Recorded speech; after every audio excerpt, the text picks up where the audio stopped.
Hello friends, today in this video I will show you how to insert picture in Excel. So very easily you can insert picture in Excel.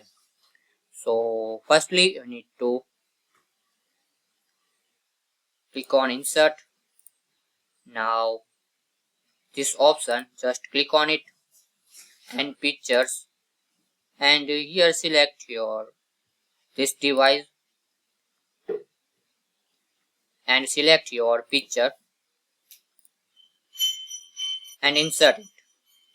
Just click on insert to insert it, and you see here this picture will be insert very easily. Insert this picture. You can change the picture style in this. Here you can change the style, so very easily you can insert picture in Excel. So thanks for watching this video. Please like, share and subscribe this channel for more useful videos.